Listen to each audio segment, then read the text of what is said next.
Now, I know I've given you quite a heavy package to work on: economics, things, and personal growth.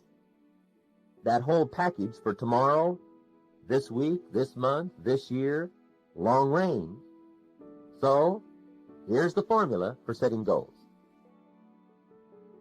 The first step is work on your goals. And I think I have given you plenty to work on. But you have to work. You see, setting goals is plain hard work. It's sweat and toil and labor. I don't want to kid you. Let's tell it like it is. And this is why a lot of people let it slide. They work hard on their job, but they don't work hard on their future. They let the plans for a better future slide. And the work involved here is making plans for your better future. Making plans, the laborious mental and emotional calisthenics of making plans. And a lot of people let that slide. The guy says, yeah, you work where I work.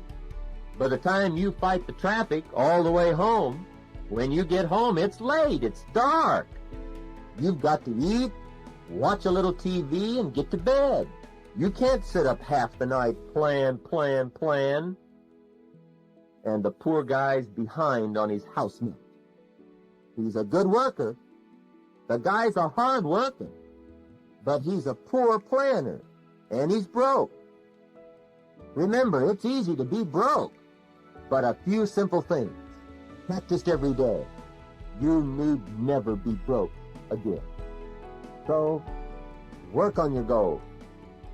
Make your plan. The second step is write them down. You've got to put your goals on paper. You can't keep this whole project in your head. It will disappear like a puff of smoke. So, write it down.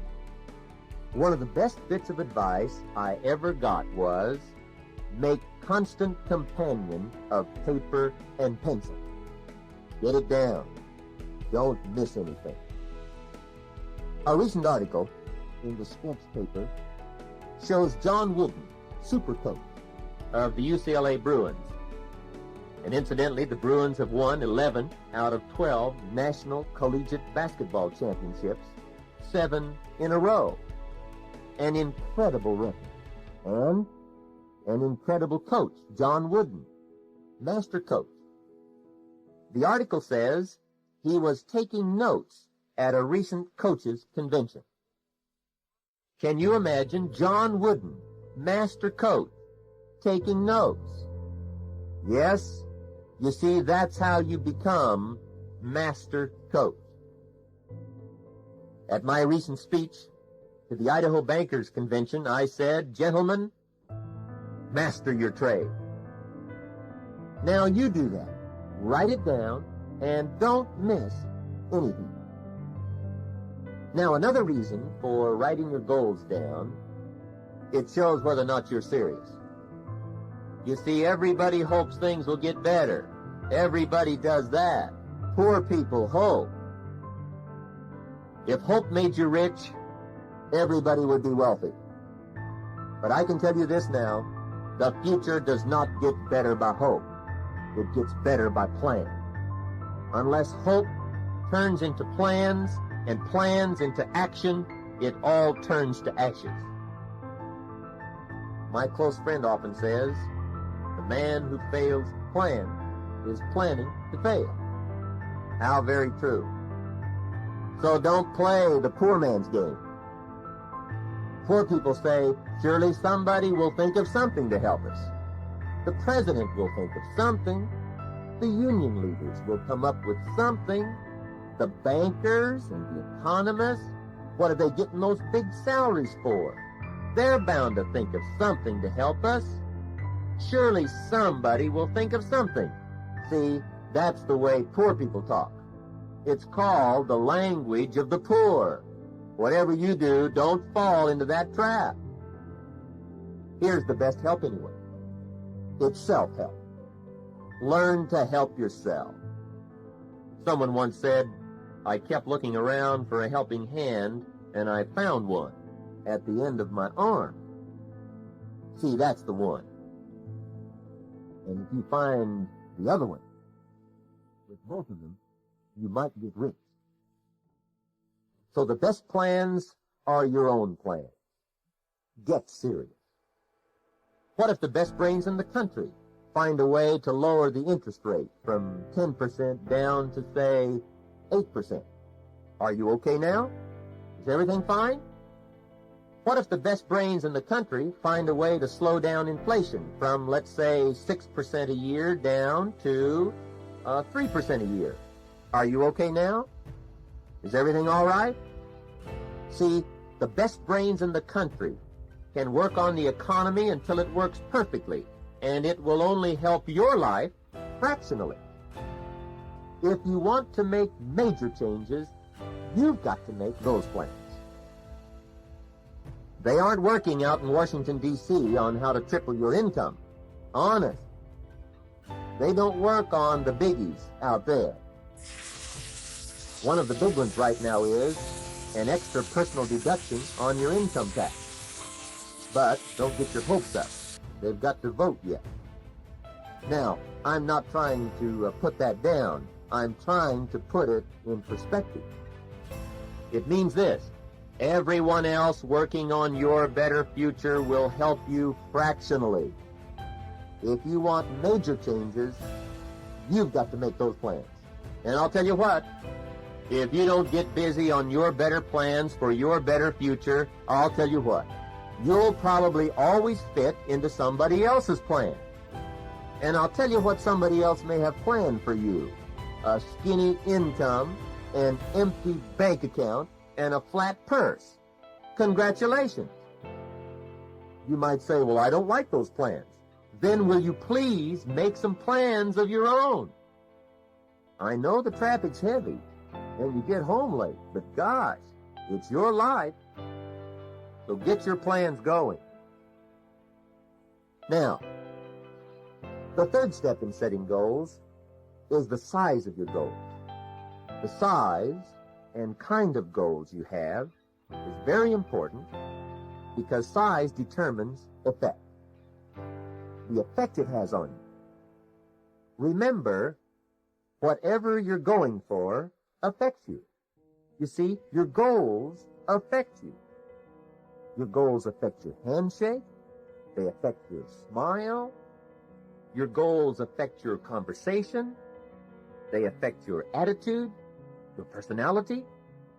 Remember, the 16 hours you're awake, you are being constantly affected by your goals, whatever they are. They affect your presentation. They affect your income. Now, some people have goals, but they have such lousy goals, those goals have a poor effect. I asked a man one time what his goals were for the month, and he said, if I could just scrape up enough money to pay these lousy bills. Hey, that was his goal for the whole month.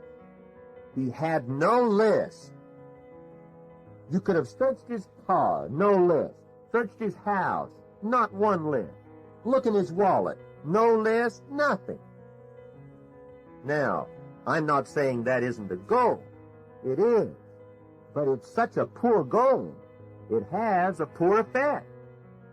It was affecting him poor. See, you don't jump out of bed on Monday morning and say, oh boy, another chance to get out and scrape up the money to pay my lousy bills. See, you don't do that. You'd probably say something like, oh no, not another Monday. Remember, poor goals have a poor effect. Now, 2 points are important here. The first one is, decide what you want. You have to get past that. My first encounter on this subject was simple. The man said, first decide exactly what you want, and then write it down. I said, is that it? I don't have to borrow a bunch of money or anything like that? He said, no. The simple beginning of success is decide exactly what you want and write it down. I said, You're kidding. He said, no, just believe what I tell you. I said, that's got to be great. I'm willing to try that. In fact, I was willing at that point to try most anything to cure my poverty.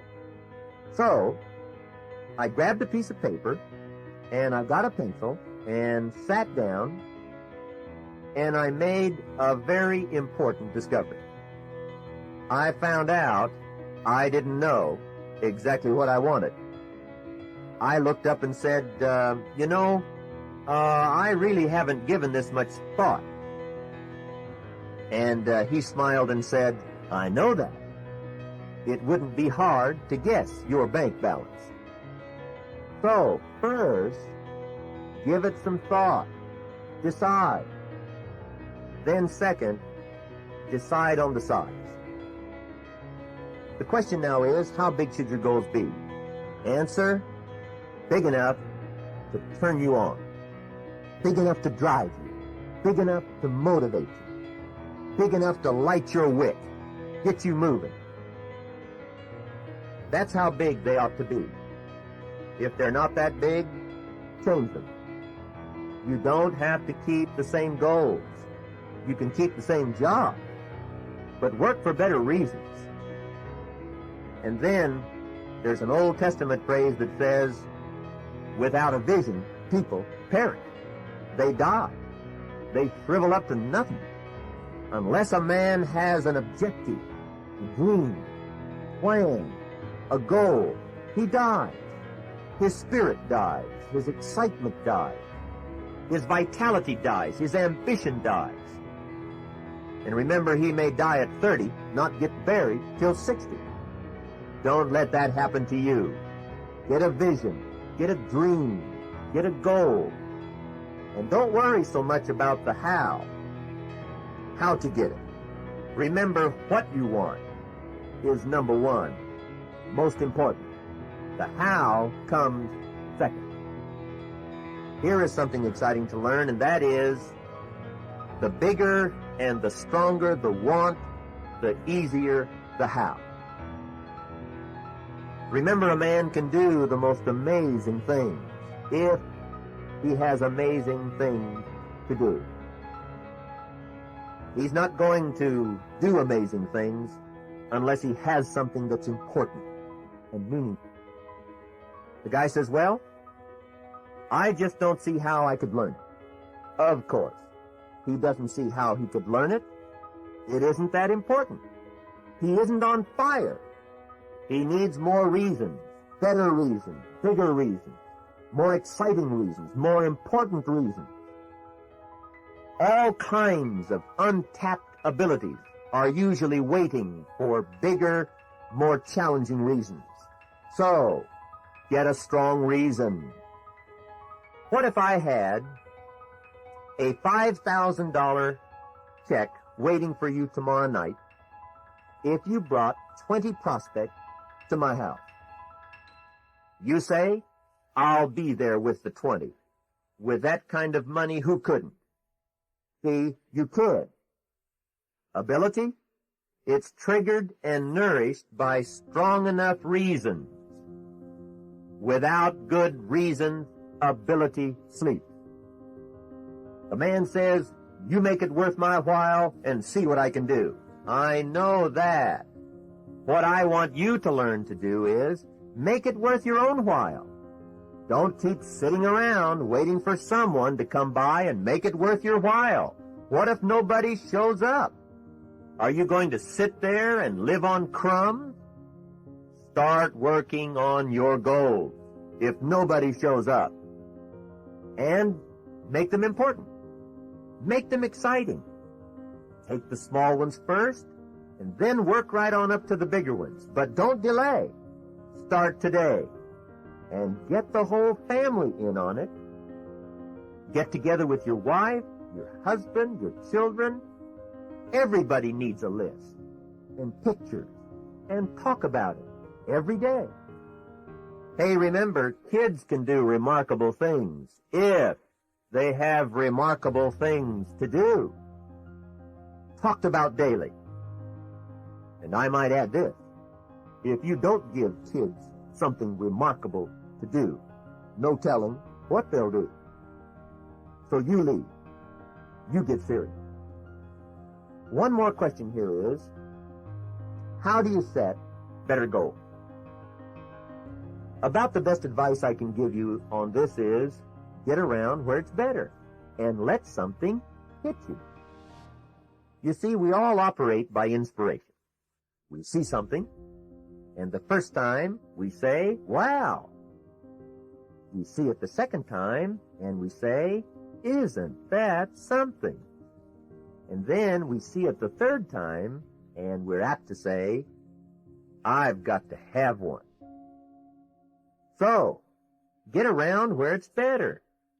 Don't take the shabby shortcut home every day just to save 15 minutes. You don't get inspired driving by the city dump, so don't go that way. Hey, take an extra 15 minutes every day and go the long way home if you have to. Drive by those $100,000 homes. They don't rope off the street right. You can drive right by. And remember, if you drive by there often enough, you're liable to have one. The first day you drive by, you see the gardener out there trimming the beautiful lawn. The next day you drive by and there's the upstairs maid washing the windows.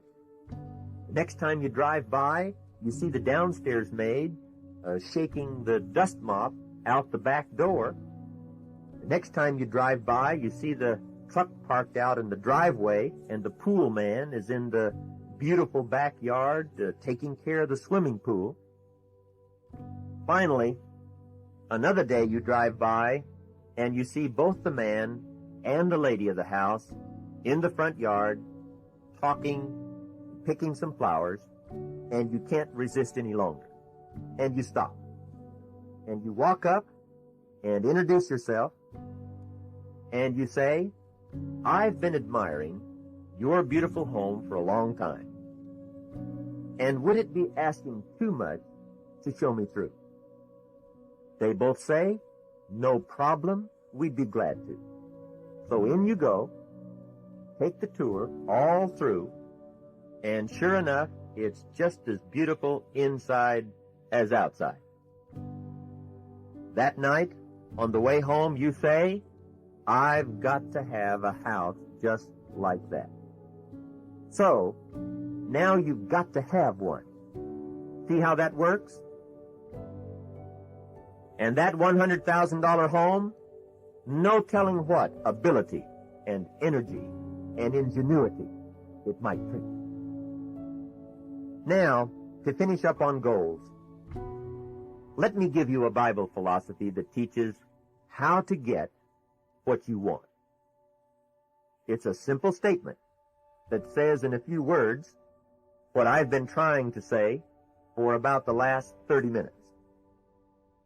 Whatever you want, a new car, more money, better job, better thing, more to give, more to share, whatever. Now, I'm an amateur on the Bible, but I can quote it, and here's what it says. It says, ask. That's it. Ask. That's the key word for success for the future. Ask. If a man is going to learn one art in life extremely well, in my opinion, it ought to be the art of asking. Now, just what does ask mean? For me, it means make good plans. Make good plans for what you want. That's asking. And the equation is fabulous. It says, ask and what? You shall receive. Isn't that almost unbelievable? Ask and you'll receive. The guy says, yeah, but you work where I work. By the time you struggle home on the freeway, it's late. It's dark. You've got to eat a bite of supper and get to bed. You can't sit up half the night, ask. And this guy's behind on his bill. Remember, he's a good worker. He really is. But he's a poor asker, a poor planner, and he's broke. So remember, Receiving is not the problem. There's plenty. The problem is not asking, not making good plans. Hey, receiving is like the ocean. There's plenty. But some people go to the ocean with a teaspoon. Have you got that picture? Hey, make some better plans and trade your teaspoon for at least a bucket. Get down to the ocean with a bucket. And why not, in view of the size of the ocean? And I might add this. You'll look better down there at the ocean with a bucket instead of a teaspoon. Somebody once said, make no small plans, for they have no magic to stir men's blood. So, ask. Now, there are two ways to ask. Number one, ask with intelligence. The Bible phrase didn't say ask intelligently, but I'm sure it meant that. Don't mumble. You don't get anything by mumbling. Ask clearly. Define, describe, design exactly what you want. Intelligent asking means how wide, how high, how much, how long, how soon, when, what size, what color, what model, what year. You don't know? Then you'll probably have to settle for crumbs. You'll get what's left. What if you called the contractor that was going to build your house, and you said, John, we're ready to start on the house.